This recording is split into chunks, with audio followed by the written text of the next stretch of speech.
Bernard-Henri Lévy, bonjour. Bonjour. Et bienvenue.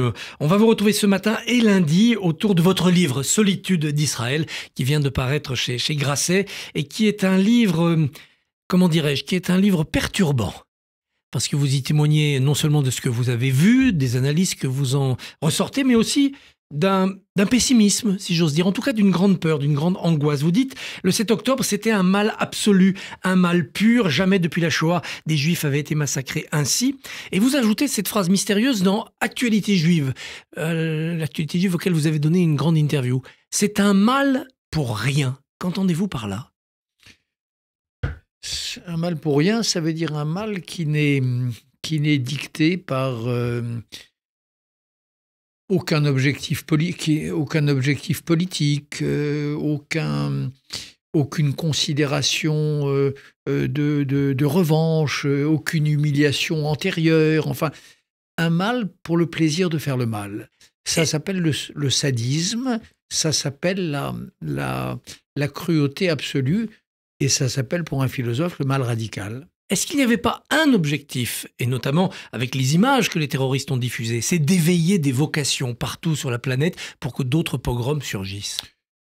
Oui, alors en effet, c'était un mal donc animé, comme je le dis à Alexis Lacroix dans l'entretien, animé par la passion de soi-même et évidemment par le désir de la multiplier, par le désir de faire exemple. Exact.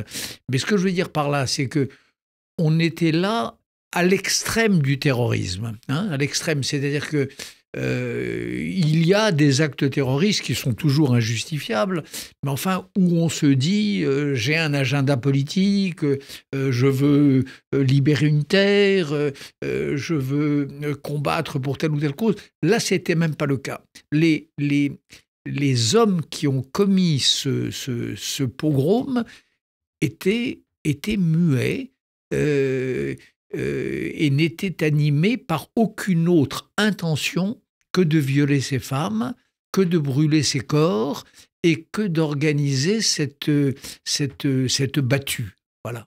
Est-ce qu'il y a derrière cela la recherche d'un antisémitisme renouvelé, chimiquement pur, comme vous le dites ? Je ne suis pas sûr que les décérébrés qui ont accompli ces actes, encore une fois, rechercher quoi que ce soit. Il y avait une jouissance de tuer, il y avait une jouissance de faire le mal et de l'exhiber, de le montrer. L'une des choses les plus troublantes pour une conscience juive, mais d'une manière générale pour une conscience civilisée, dans cette affaire, c'était la manière dont ils ont porté haut leur trophée. Puisque ces crimes étaient filmés par eux-mêmes. Il y a eu des caméras de surveillance, le beau film d'Arthur, mais il y a eu leurs images à eux. Donc à des fins de diffusion. C'est la première fois dans l'histoire qu'un antisémite ne veut pas cacher son crime. C'est ce que je suis en train de vous dire, c'est que l'une des singularités, c'est ça.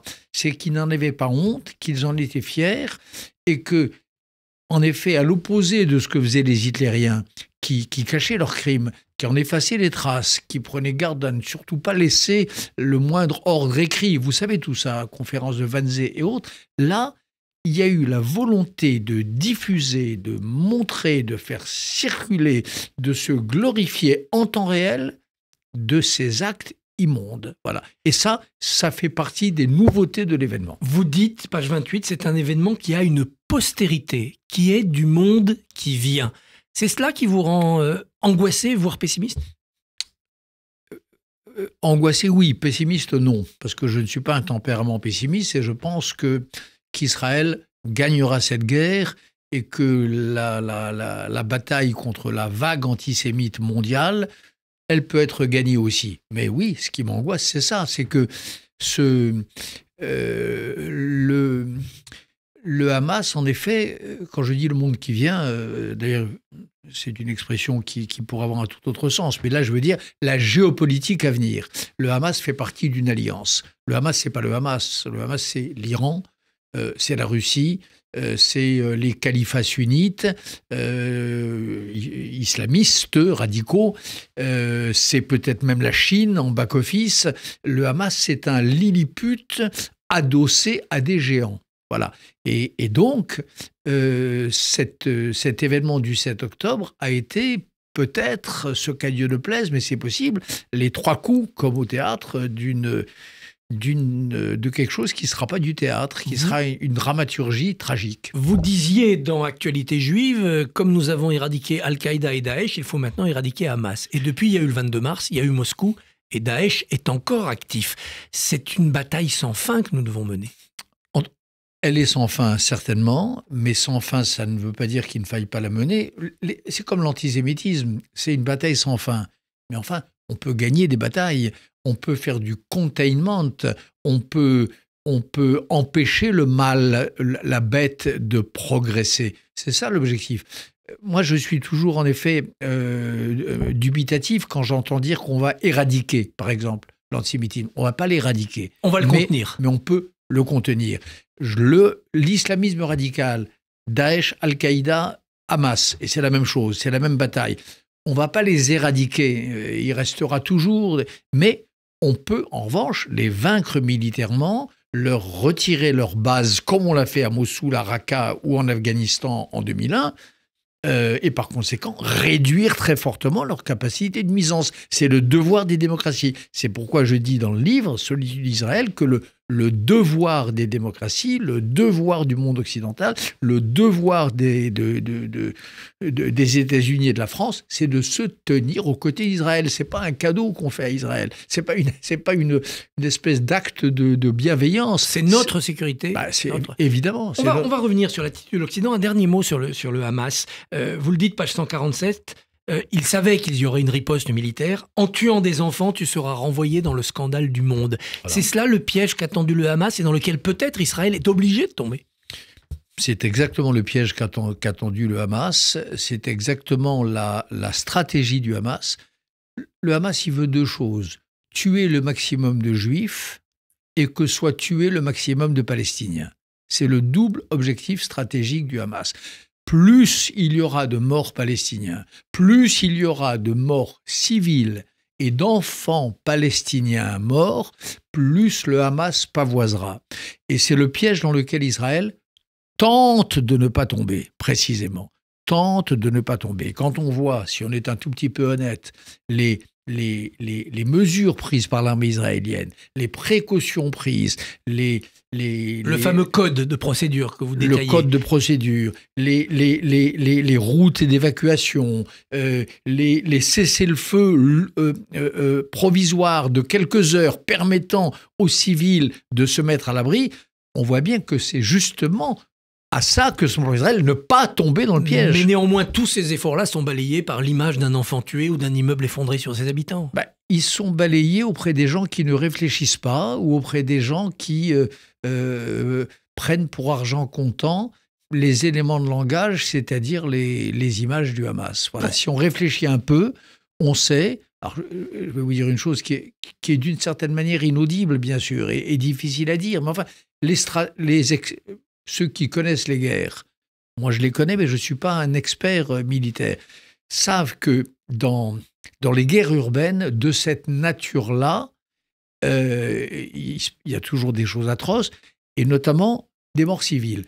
Eh bien, le ratio, comme disent les experts, mot terrible, mais il l'emploie, le ratio entre morts civiles et morts militaires n'a jamais été aussi bas que dans cette guerre de Gaza. Dans des guerres, en effet, en zone urbaine, avec des combattants cachés derrière les civils. Alors venons-en aux complaisances ou aux complicités du côté de l'Occident. Est-ce qu'Israël n'a pas commis une erreur? C'est qu'elle a trop retenu les images terribles du 7 octobre, alors que dans cette bataille de l'horreur, des images de l'horreur, inonder la planète avec ce qui s'est passé le 7 octobre, ça aurait peut-être obligé les démocraties à être à côté d'Israël. Oui, mais je pense qu'on ne peut pas se refaire et qu'il y a une pudeur juive. Le consensus de la discrétion, dites-vous. Oui, et le consensus de la pudeur et le consensus du deuil. C'est vrai que un juif, mais c'est vrai d'un civilisé en général ne fait pas commerce de ses morts. Il ne les exhibe pas. Il y a là une sorte de devoir de discrétion. Alors peut-être qu'il Israël aurait été mieux inspiré de faire ce que vous dites, mais ce n'est pas son esprit. Voilà, ce n'est pas l'esprit, le génie d'Israël, le génie du judaïsme. Il est dans cette pudeur. Dans cette pudeur et dans cette peur de ce type d'image-là. L'Occident, les démocraties occidentales traversent un moment munichois, écrivez-vous. Un moment seulement? Ou c'est notre nature qui ressurgit? Munich, c'est une pente de l'esprit en Europe et peut-être maintenant aux États-Unis. C'est une pente de l'esprit, avec sur cette pente-là des points de butée, donc des moments, oui. Et aujourd'hui, dans cet effroi qui nous saisit, bien sûr devant le 7 octobre, mais maintenant devant la riposte israélienne, il y a quelque chose de cet esprit de Munich. Ne pas aller trop loin, l'esprit du compromis, s'entendre avec le Hamas, parce que vous savez, quand les gens font la leçon à Israël et prétendent exiger de lui un cessez-le-feu durable. C'est le début des négociations.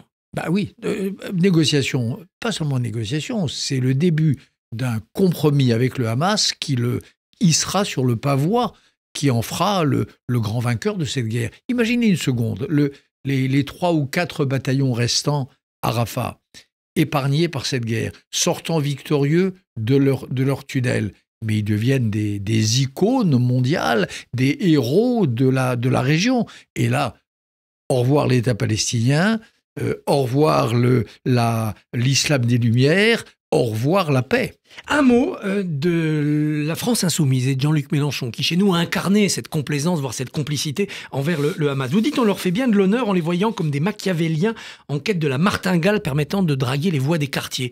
C'est plus profond que ça, à votre avis, qu'un calcul électoral chez eux, désormais? Oui, je crois qu'on fait bien de l'insulte à Machiavel et bien de l'honneur à Mélenchon quand on réduit tout ça à un calcul, parce que quand on a un peu d'oreille, quand on écoute, et la politique c'est ça, c'est une question d'oreille, il y a des choses qui sont dites alors là encore, où la pente est claire, on réentend des mots de la vieille tradition antisémite. On réentend, exemple, vous l'avez commenté ici à cette antenne, quand Mélenchon attaque la présidente de l'Assemblée nationale en lui disant qu'elle ne représente plus le peuple français, ou c'est pas le mot exact, mais le mot exact c'est elle va camper à Tel Aviv. Ça, c'est du Drummond dans le texte.